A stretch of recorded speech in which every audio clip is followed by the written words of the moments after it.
এরপর প্রশ্ন হলো, ঘুমানোর সময় আমরা নড়াচড়া করতে পারি না, অনেক সময় মনে হয় কেউ আমার উপর ভর করে আছে। অনেকে বলে এটা বোবাজিন। এ সম্পর্কে কিছু বলেন ভাই। এ নিয়ে আমার একবার বেশ কিছু আর্টিকেল পড়ার সুযোগ হয়েছে অনলাইনে। সেখান থেকে যতটুকু জেনেছি যে এটার বৈজ্ঞানিক নানা ব্যাখ্যা আছে, নানা কারণ আছে।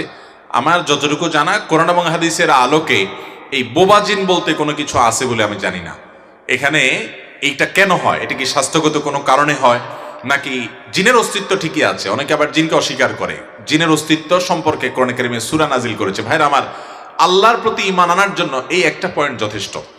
আমার কয়েকজন বন্ধু আছেন বুয়েট পড়ুয়া এবং উচ্চশিক্ষিত, তারা আমার সাথে অনেক সময় একান্তে আলাপে বলে, ভাই, আল্লাহর প্রতি যদি কারোর ঈমান নিয়ে সন্দেহ থাকে, এই সন্দেহ তার দূর হয়ে যাবে শুধুমাত্র কোরআনে জিনের অস্তিত্বের কথা বলেছে। এখনো সায়েন্স জিনকে স্বীকার করে না। এই জিনের পালায় যেই ফ্যামিলি পড়ছে, ও জানে জিন শুধু আছে না, জিন ও চোখের সামনে দেখে। আপনি বলবেন সে মানসিক রোগী। এই তো কয়জনের মানসিক রোগী বলবেন? এরকম বহু জিনের রোগী আমার দেখার সুযোগ, দুর্ভাগ্য সৌভাগ্য যাই বলেন, হয়েছে। অনেকেরই এরকম হয়েছে যে আপনারা অনেকের সময় দেখেন যে এমন অস্বাভাবিকত্ব যে একটা গাছের ডালের মাথায় একটা বাচ্চা বসে আছে, একটা বড় মানুষ বসে আছে। কিভাবে সম্ভব? শত শত মানুষ দেখছে, সবাই মানসিক রোগী, সবার মাথা নষ্ট হয়ে গেছে। ভাইরা আমার এক বন্ধু, যার কথা বলছিলাম, বুয়েট পড়ুয়া, অনেক বড় শিক্ষিত, অনেক বড় ইঞ্জিনিয়ার, বাংলাদেশের একটা স্বনামধন্য কোম্পানির আপনার চিফ ইঞ্জিনিয়ার পর্যায়ের একজন মানুষ, অনেক বড়, নাম বললে চিনে যাওয়ার মতো। উনি বলেন যে, ভাই, আমার বাসায় আমার ওয়াইফ কুমড়া কেটে ফালি করে, দুই ফালি করে রেখেছে দুই পাশে, এরপরে একটাকে আবার দুই টুকরা করে অন্যটা নিতে গেছে, নিয়ে দেখে কুমড়া নাই। বলেন আপনার বিজ্ঞান কি বলবে এখানে? বলে যে প্রতিদিন আমার গাছের বারান্দার গাছে ফুল ছিঁড়ে ফেলে। পোলাপানরে বকাঝকা দেই যে ওরা ছিঁড়ে কিনা। এরপর একদিন দেখলাম যে আস্ত একটা ফুল আছে, আমি বারান্দার পাশেই ওখানে কাজ করছি, এরপরে দেখি যে নাই, ছিঁড়ে ফেলছে। মানে দেখা যায় যে এটা ছিঁড়ে ফেলাইছে, এটা জোরে পড়ার জিনিস না, পাতাগুলো ছিঁড়ে ফেলতেছে। কে করতেছে এগুলো?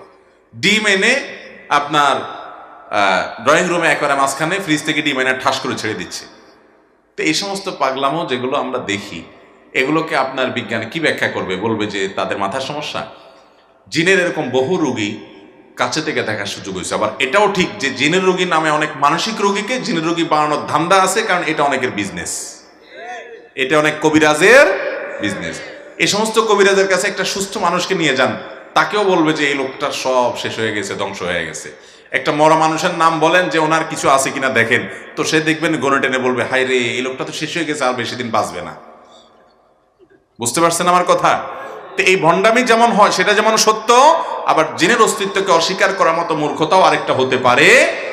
কোরআনের মিরাকল, কিভাবে জিনের রোগের ট্রিটমেন্ট করা হয় কোরআন আয়াত দ্বারা। ভাইরা আমার, দু চারটা, আমার কথা শুনে আপনার প্রভাবিত হওয়ার দরকার নাই, দু চারটা ঘটনা নিজের চোখের সামনে দেখবেন কিভাবে প্রভাবিত হয়। দেখবেন যে ক্যারিজমেটিক ভাবে কোরআন কারীমের আয়াত অলৌকিক ভাবে সেখানে কাজ করে। আল্লাহ তাআলা আমাদের ঈমানগুলোকে নবায়ন করা, শক্ত করার তৌফিক দান করুন, যাদের মধ্যে এই সমস্ত সংশয় আছে। তো যেটা বলছিলাম যে ঘুমের মধ্যে যে আমাদের অনেক সময় হয় এরকম যে আমরা নড়াচড়া করতে পারি না, একদম ভয়ঙ্কর অবস্থা, এটা বোবা জিনের কারণে হয় এরকম কথা কোরআন হাদিসে কোথাও আসলে আমার জানা নাই। যদি জিনের উপদ্রবের কারণে হয় সেটা হতে পারে, আল্লাহু আলাম, অদৃশ্যের বিষয়।